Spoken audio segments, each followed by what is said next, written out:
This morning ako po ay muling magbabahagi sa inyo at bibigyan natin ito ng conclusion about the life of David. Paano ba tayo maging kagaya ni David? And so, he mentioned about the unwavering.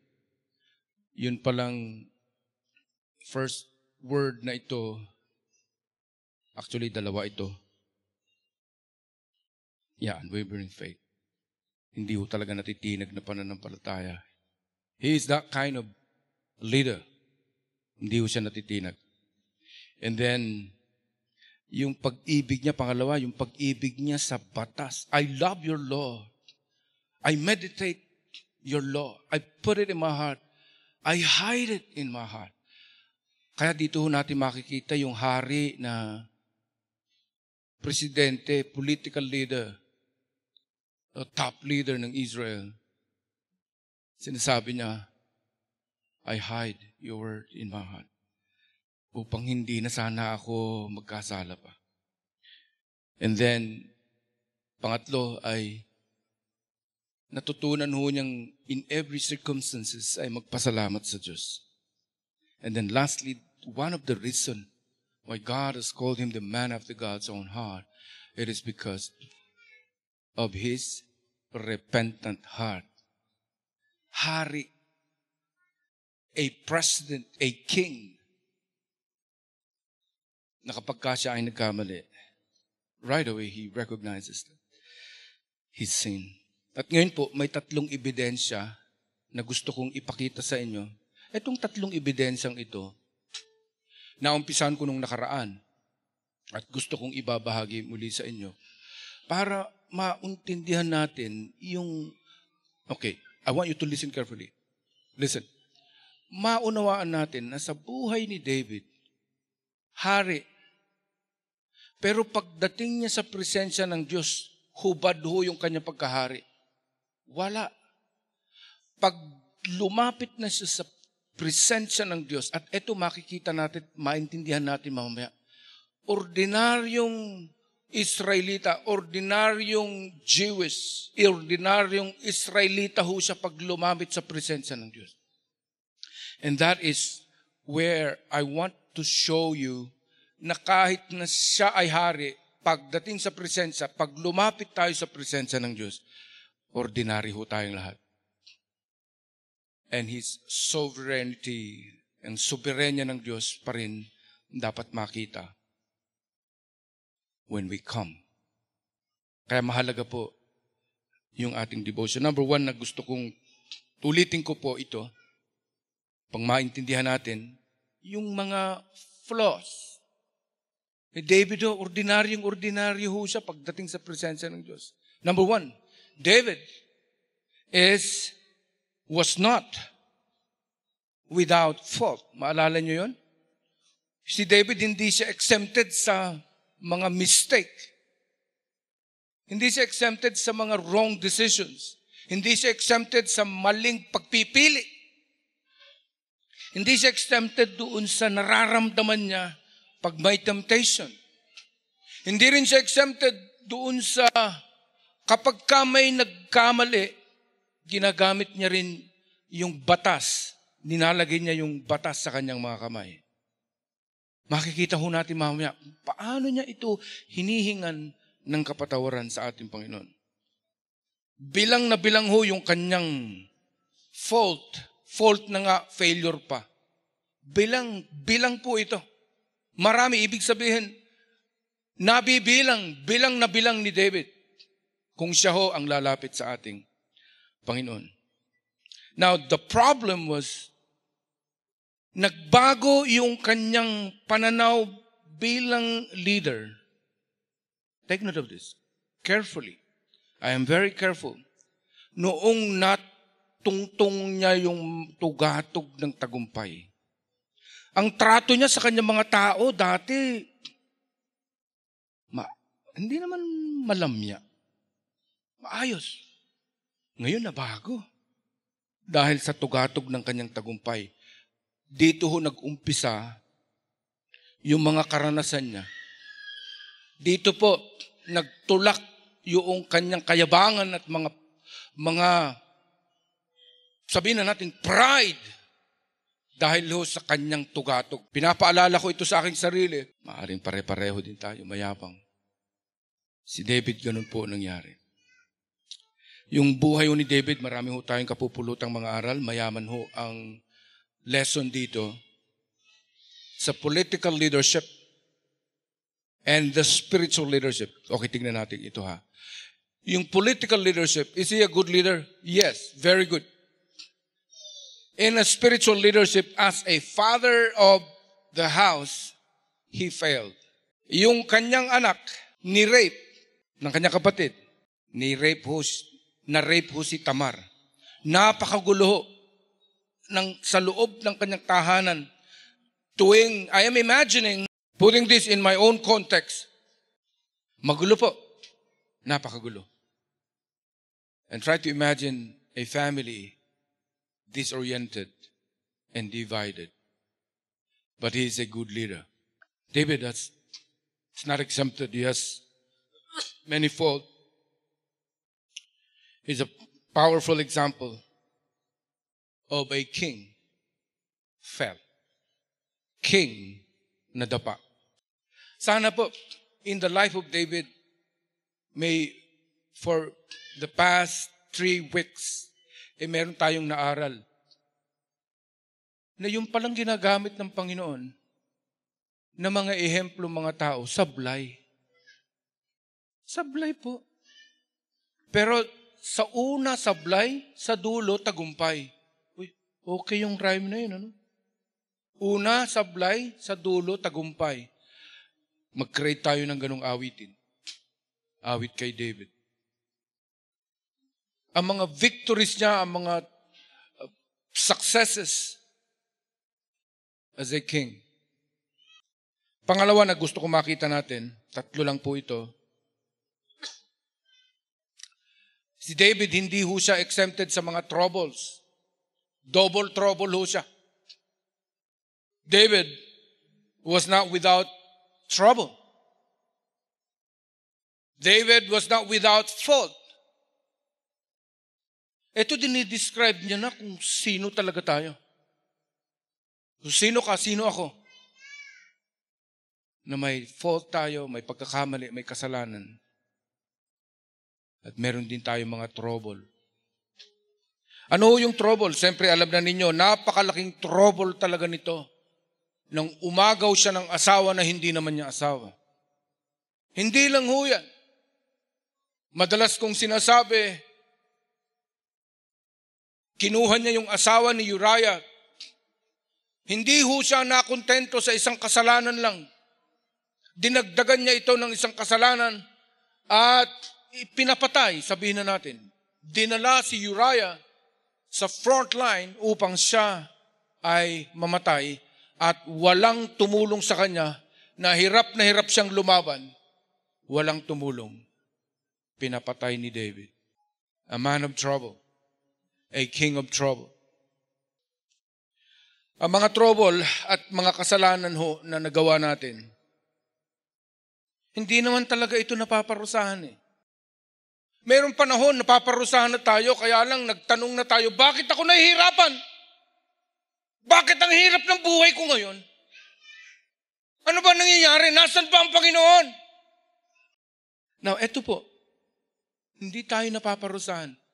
But the time na nagmamatigaso tayo, kagaya ni David, dahil nadagdagan ito ng napakarami ng pagkakamali, then the Lord will discipline us.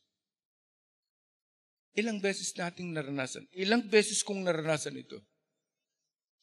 Without recognizing the grace of God, yung habag ng Diyos, binibigyan niya tayo ng pagkakataon upang pagsisihan at baguhin yung ating puso. Kaya the Bible is telling us, again and again, be transformed by the renewing of your mind and not the heart. Kaya nga po, ang mahalaga sa atin ngayon ay mabago talaga yung puso natin. Ito po yung napakaganda kay David. Yung pag-agaw niya ho kay Bathsheba, napakalaking kahibangan. Kaya lumapit si Nathan at sabi niya, nagkwento siya, alam mo ba, Hari, Meron akong nakita. Isang bata, meron siyang laruan. Nakita ito ng isang guwapong lalaki. Puno siya ng gamit, pang-armada, pang-digma. Kinuha niya yung laruan ng bata. Ano, mahal na hari, ang gagawin natin? Isang sundalo mo yon. Tumayo si David sa kanyang trono at sabi, Propeta Nathan, patayin. Sabi ni Nathan, ikaw yun. Makikita natin ito mamaya. Pangatlo, he suffered the consequences. Dahil nga he is a king and he is a leader, a political leader, politician, and a spiritual leader. Nakasalalay ho sa kanya yung mga buhay ng bawat Israelita. Hindi talaga siya susunod sa Diyos.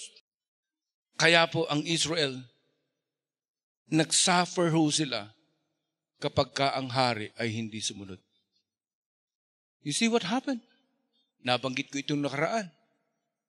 Yung katanyagan ni David. Dahil nag-umpisa na siyang nakilala sa buong mundo at marami ng accomplishment. At ngayon, ayaw ng Diyos na bilangin niya ang kanyang kasundaluhan o ang kanyang mga tao.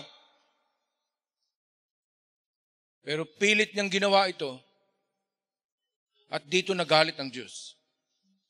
He disobeyed God. Nawala yung kanyang pagtitiwala sa Diyos dahil nakita na niya, kaya ko na ito. Kahit sino pang bansa ang humarap sa amin, kaya na namin. Ganito na ang aming sundalo. Sa Huda, 500,000, kalahating milyon. And then dito sa Israel, sa Jerusalem, meron kaming 0.8 million. Dito ho nagalit ang Diyos. Dito kumilos yung kanyang pride. I can do this. I can do it myself.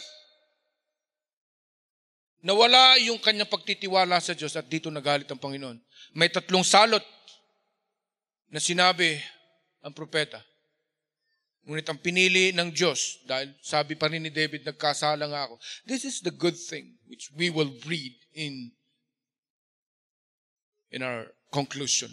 Babasahin natin yung kanyang puso ni David. Nagkasala ako.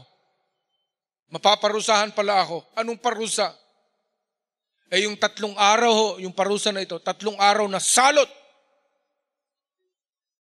Unang araw pa lamang po, na disiplina sa isang leader. Take note. Disiplina sa isang leader na hindi sumunod sa Diyos. Unang araw, bumagsak ho tao na walang pumatay sa kanila. Bumagsak ang 70,000 people from the 800,000. 3 araw yun.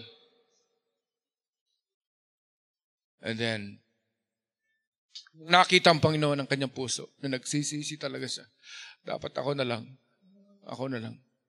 Marami hong a theological debate. Bakit pinatay ni Lord yung 70? Hindi ba niya mahal yun? Mga kapatid, He is God. I cannot question Him. Maybe in my own understanding. Mainam na lang na kinuha niya itong 70,000 para tuluan lang ang isang leader. And then susunod sana, marami pang mamamatay. But during the time, ang buhay ho ay madali dahil, siyempre si David, maalala niyo yung awit ng mga kababaihan nung siya papasok sa gate. Ang awit nila ay, Saul killed 1,000, but David killed 10,000. I hope this will help you. Makakatulong ito sa ating pagkatao. May trabaho ka, may negosyo ka, wala kang negosyo, nawalan ka ng negosyo. Now we have an example to follow. David is a king. A man of fault. and mistakes. And I would say he's a man of tragedy. Ang dami niyang tragedy. I will call that tragedy linked to trouble. And lastly, a man not without limitation. Meron nung siyang hanggang dito lang talaga ako, hindi ko na kaya. Kapag narating niya ho ito, dito siya lumalapit sa Diyos. Dito na niya na-recognize ang kapangyarihan ng Diyos. Babasahin ko po ang ibang mga Psalms ni David. Paano niya ito binabanggit ang kanyang panalangin? Yung kanyang kababaan, yung kanyang humility, pag siya po ang nagkasala. Kung paanong batis ang siyang hanap ng isang usa. Gayon hinahanap ang Diyos ang uhaw kong kaluluwa. Kinanta natin ito nung Sunday. As the deer panted for the water, so my soul long after thee. Nananabik ako sa Diyos. Sa Diyos na buhay, walang iba. Kailan kaya maaaring sa presensya mo'y sumamba? Wow! A king who would say and declare, I long for you. Nananabik ako sa presensya ng Diyos. Sa Diyos na buhay, walang iba. Kailan kaya maaaring sa presensya mo'y sumamba? Ibig sabihin sa statement na ito, pinipigilan ng Diyos na siya'y sumamba dahil may mga pagkakamali at hindi pa banal ang kanyang isipan at puso. Pakinggan mabuti. Jump tayo sa 11. Bakit ako nalulungkot? Bakit ako nagdaramdam? Sa Diyos ko'y may tiwala. Sa Diyos ako'y may tiwala. Siyang aking aasahan. Magpupuri ako muli. Pupurihin walang humpay. Ang aking tagapagligtas, ang Diyos na walang hanggan. Nagkamali siya, kasala. He longed for the presence of God. Sa kanyang leadership, hindi niya na inasam yung iba pang mga tao sa kanyang paligid, ang kanyang mga kaibigan. But what he longed for, kailan kaya ako pwedeng sumamba sa iyong presensya? What a spiritual leader. Psalm 27, jump tayo. Si Yahweh ang ilaw ko at kaligtasan. Dito pa lang sa intro ng kanyang panalangin o ang kanyang awiting ito. Si Yahweh ang ilaw ko at kaligtasan. Sino pa ba ang aking katatakutan? Sino pa ba ang aking katatakutan? Iba na ho. From his fears and the result of his mistakes. Kanina, nagdaramdam talaga ako. Sabi niya, nagdaramdam ako. David was very emotional as a leader. Palagi siyang umiiyak sa Panginoon. Just like me, a crying preacher. I always cry. Ulitin ko, si Yahweh ang ilaw ko at kaligtasan. Sino pa ba ang aking katatakutan? Si Yahweh ang muog ng aking buhay. Sino pa ba ang aking kasisindakan? Now, he recognizes his limitation. Hanggang dito na lamang ako. Yahweh, ikaw nang bahala. Wala na akong katatakutan. What a recognition of the sovereignty of God. Panginoon, hindi ko na kaya itong susunod. Pwede ba kayo na po? Ngunit, maaari bang sa presensya mo ako'y magpuri na laang at sa susunod na ang aking lalakbayin, kayo na po ang bahala.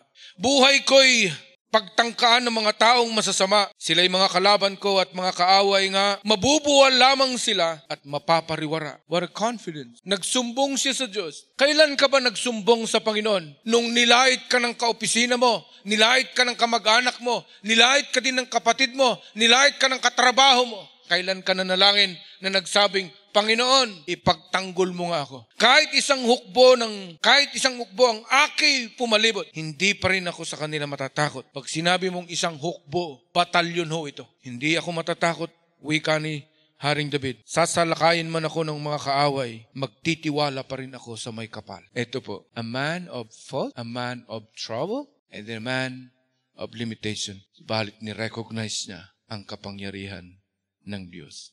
Ang soberenya ng Diyos sa kanyang buhay. Gaya mo, gaya ko, may limitation tayo. May limitation si David, gaya natin. Bakit? Una, dahil yung kanyang sinful nature.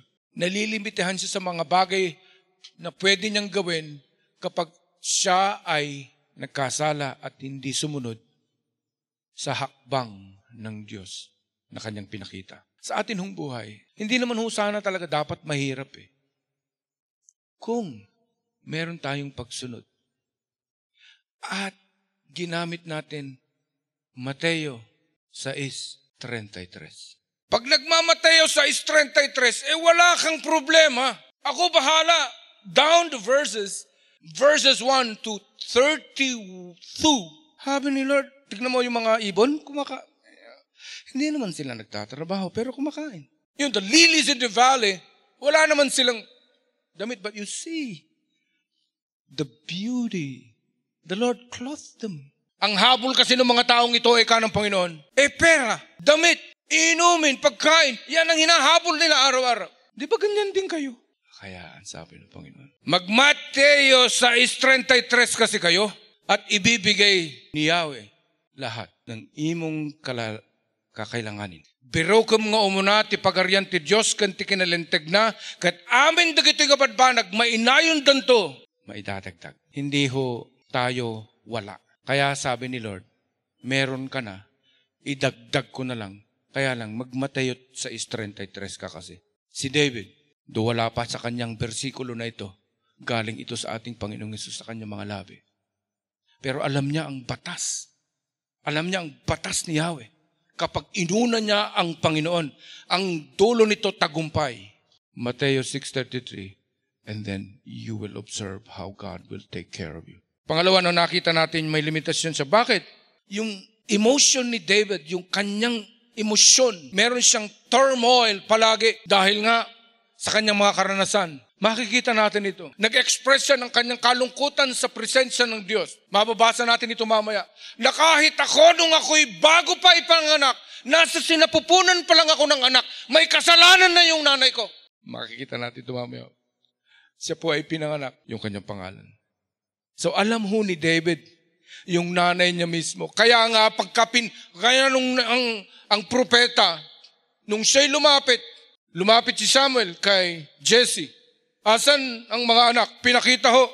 Kaya nung fast forward tayo, kaya nung si David, sabi ng kanyang tatay Jesse, David, pasalan mo yung mga kuya mo, magdala ka ng Arabic bread. Hindi, Israelite bread.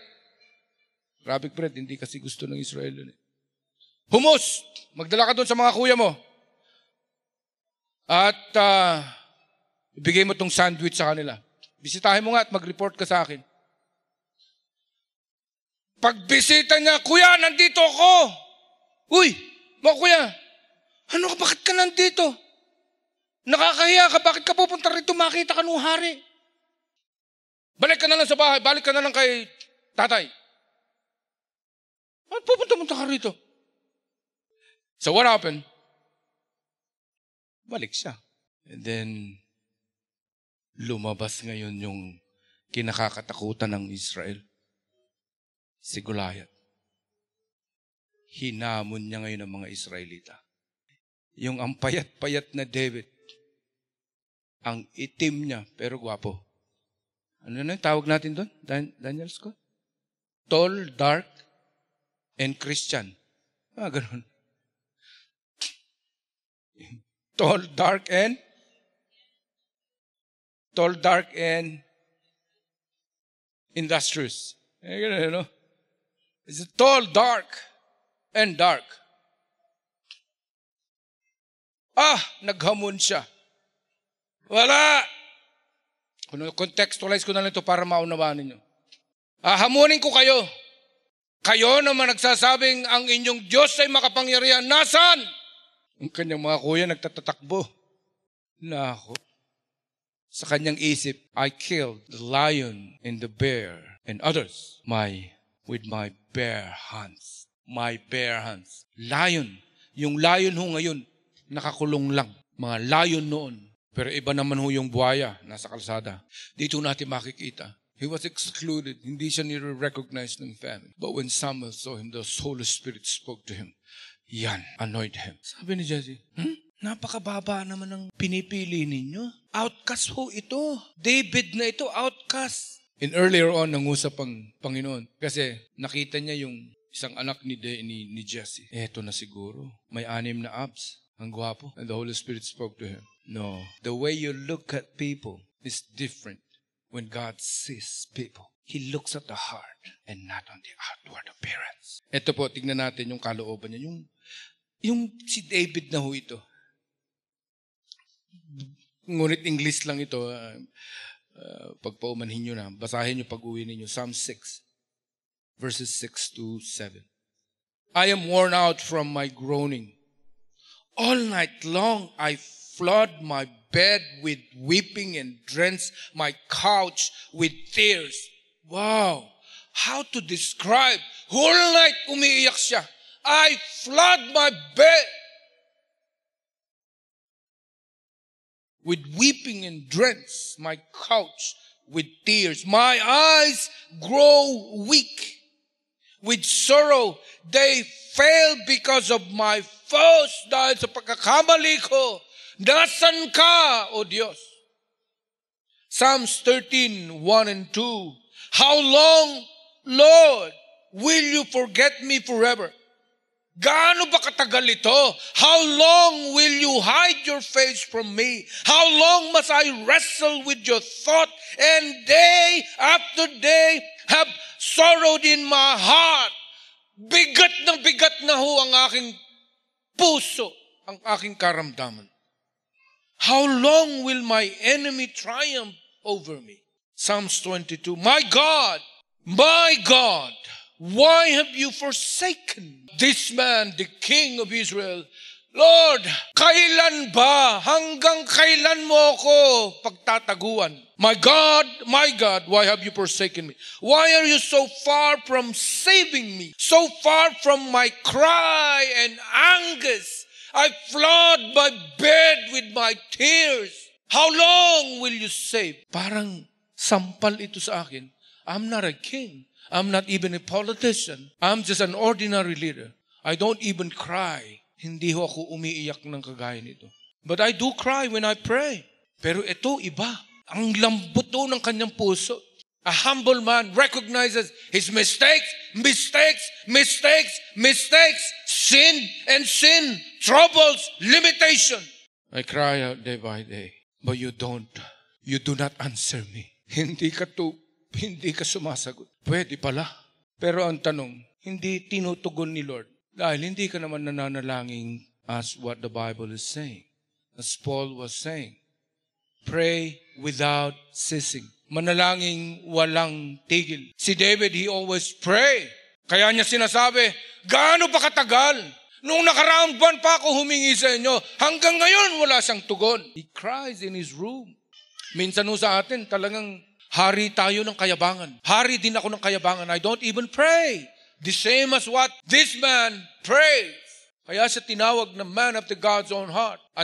Nasa bangin na nga tayo, minsan hindi pa tayo nananalangin. Mayabang pa tayo. At sabi ba, magliligtas sa akin. Sino? Si Satanas? Pwede. Pero papunta kang impyerno. But we thank God. The Bible says, call upon. In my timing, I will answer. Saan ho matatagpuan yun? That is the dial tone. Ring! Jeremiah 33. Type mo muna Jeremiah 33:3. You have an access, but call, and I will answer. And then lastly, makita natin dito yung kanyang mga struggles, which I have already mentioned you. Ito ho yung kanyang struggle. Ito po yung bigat ng kanyang damdamin. But later on, I want us to pray for this. Pero wag muna, I'll just read that. O Diyos, kaawaan niyo po ako ayon sa inyong tapat na pagmamahal, Psalms 51. At ayon sa inyong labis na pagmamalasakit sa akin, ang lahat ng pagsuway ko ay iyong pawiin at ako'y patawarin. How long, Lord? Pero ito, lumalapit na naman siya at sinasabi niya, Panginoon, ayon sa inyong labis na pagmamalasakit sa akin, ang lahat ng pagsuway ko ay inyong pawiin at ako'y patawarin. Hugasan niyo ako at linisin niyo ng lubos ng aking kasamaan dahil inaamin ko ang aking mga pagsuway at lagi kong iisipin ang aking mga kasalanan. Tanging sa iyo lamang ako nagkasala, gumawa ako ng masama sa inyong paningin, kaya makatarungan kayo sa inyong pagbibintang sa akin. Nagkasala ako sa inyo. Bintangan na ninyo ako. Inaamin ko ang aking kasalanan. How long, Lord? Pero dito umamin na siya. Aminin kasi natin, kapatid. At bigyan natin ng puwang na tayo magbago. Ang pagbabago kung minsan kinakailangan makita, nakikita ito sa ating mga buhay. Bago. Yung luma, luma yun. Yung bago, ano bang bago ngayon? Bago na yung cellphone mo, yung ugali mo, luma pa rin. Umaray ka naman. Ibang tao, makapit bahay mo na bago na, ikaw, luma ka pa rin. Ang tigas mo talaga, uy. Take note of this, ha. Pakinggan nyo mabuti. Linisin nyo at hugasan nyo ako sa aking mga kasalanan upang lubusang luminis ang puso't kaluluwa ko. Punta tayo sa verse 5. Ako'y makasalanan at masama mula noong ako'y isinilang. Kahit noon, ipinaglilihi pa lang ako. Alam na niya na yung pagkabuntis ng kanyang ina ay illegal ho. The Bible is silent. Hindi niya nabanggit po kung sino talaga ang nanay niya. Maaring katulong. Pero yung lineage niya, Israelite pa rin. Number 6. Ang nais nyo ay isang pusong tapat. Kung kaya't ipagkaloob nyo sa akin ang kalooban, ang karunungan. Linisin at hugasan ninyo ako sa aking mga kasalanan. Ulit po niyang sinasabi ito. Linisin nyo at hugasin nyo ako sa aking kasalanan upang lubusang luminis ang puso't kaluluwa ko. Ipadaman ninyo sa akin ang kasiyahan at kaligayahan.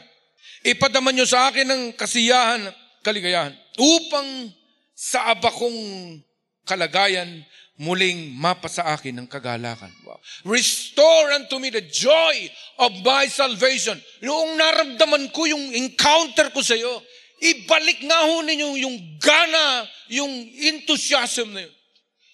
Yung galak na yun. Kalimutan nyo ang aking mga kasalanan, eto na naman, at pawiin ang lahat kong kasamaan.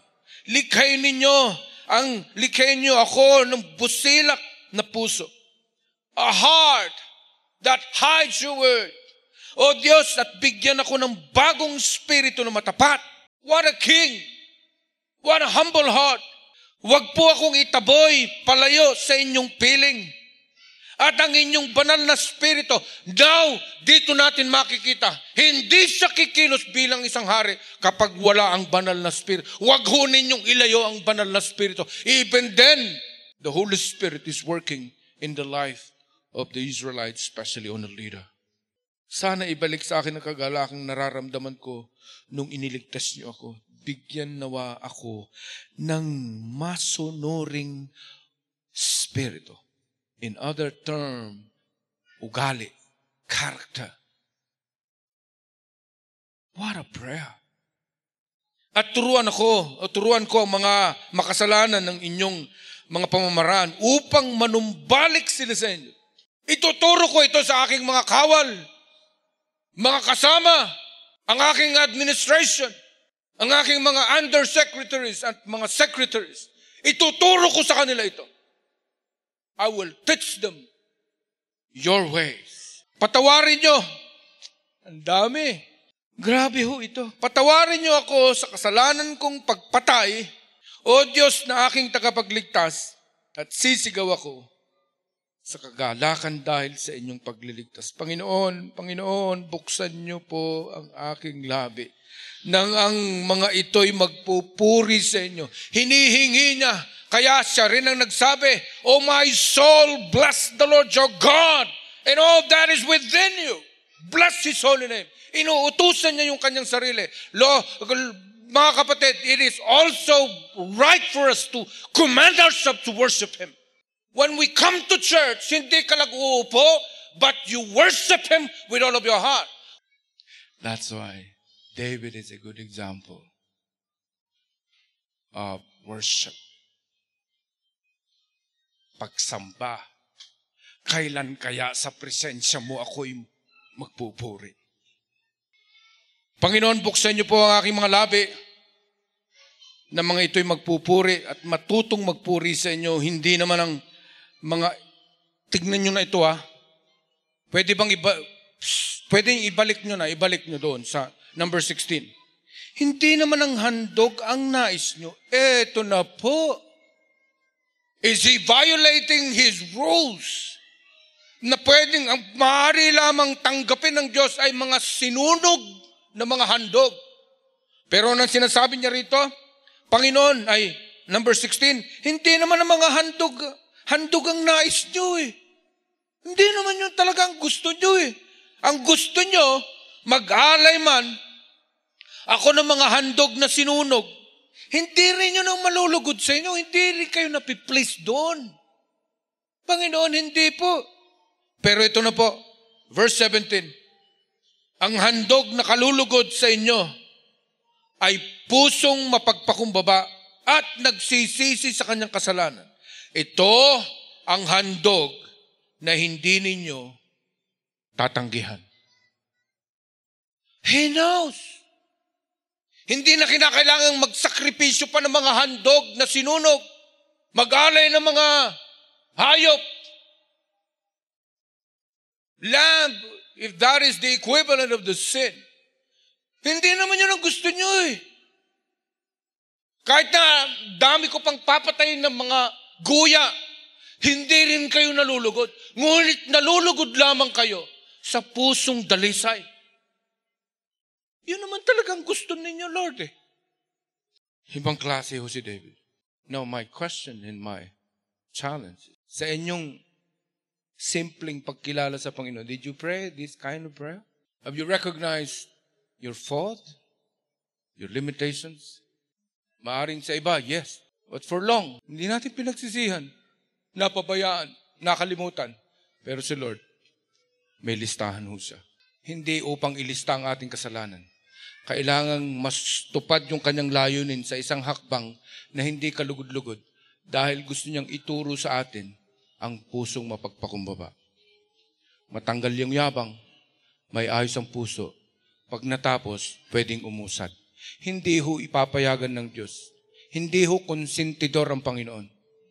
Hindi kanya paparusahan. Hindi ho parusa ang gusto ng Lord. Ang gusto niya, process upang tayo ay mabago. Kailangan ho.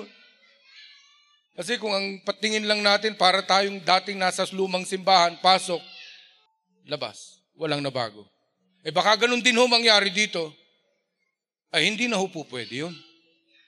Kailangan talaga ho natin baguhin na yung ating mga pananaw, perspective. That's why David is called the man after God's own heart because the way he looks at God is different. May kayabangan siya. But the moment na na-realize niya yung kanyang kayabangan, and then he actually right away repented. Sabi niya, pawiin nga ho ninyo yung kasalanan ko. Palagi niyang inuulit. Pwede ba nating ipanalangin ngayong umagang ito? Umpisan ho natin basahin. Sabay-sabay ho tayo. Can we all stand? Make this as your personal prayer. Now, kapatid, we are in the presence of the Almighty God. I want you to do this from within your heart. And I will do this from within my heart. Kaninang madaling araw po ako umiiyak sa Panginoon. And I will cry again. Asking the Lord to cleanse me. Sabay-sabay ho tayo. Ready, go.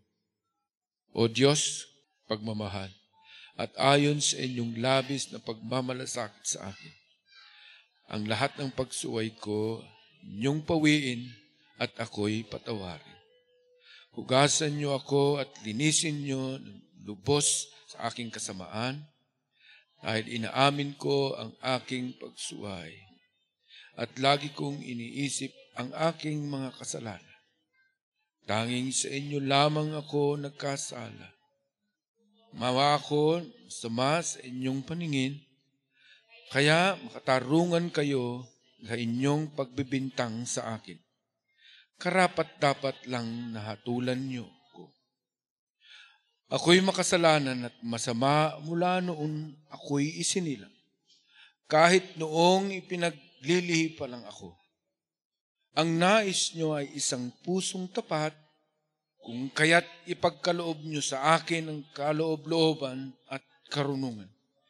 Linisin at hugasan ninyo ako sa aking mga kasalanan, upang lubusang luminis ang puso't kaluluwa ko. Ipadaman niyo sa akin ang kasiyahan at kaligayahan, upang sa aba kong muling mapasa akin ang kagalakan. Kalimutan niyo ang aking mga kasalanan at pawiin ang lahat kong kasamaan. Likhain ninyo ako. Bigyan ako ng bagong spirito na matapat. Huwag po akong itaboy palayo sa inyong piling at ang inyong banal na spirito sa akin ay huwag niyo pong sanang bawiin. Sana'y ibalik sa akin ang kagalakang nararamdaman kong noong iniligtas niyo ako. At bigyan nawa ako ng masunuring spirito. At turuan ako ng inyong pamamaraan upang manumbalik sila sa inyo. Patawarin niyo ako sa kasalanan kong pagpatay, O Diyos na aking tagapagligtas, at sisigaw ako sa kagalakan dahil sa inyong pagliligtas. Panginoon, buksan niyo po ang aking labi nang ito'y magpuri sa inyo. Hindi naman ang handog ang nais niyo. Mag-alay man ako ng mga handog na sinusunog, hindi rin kayo malulugod.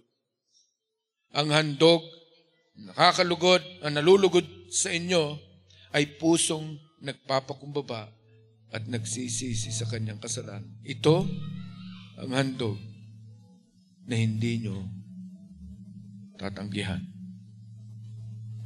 Manalangin tayo. Nabanggit ho namin ito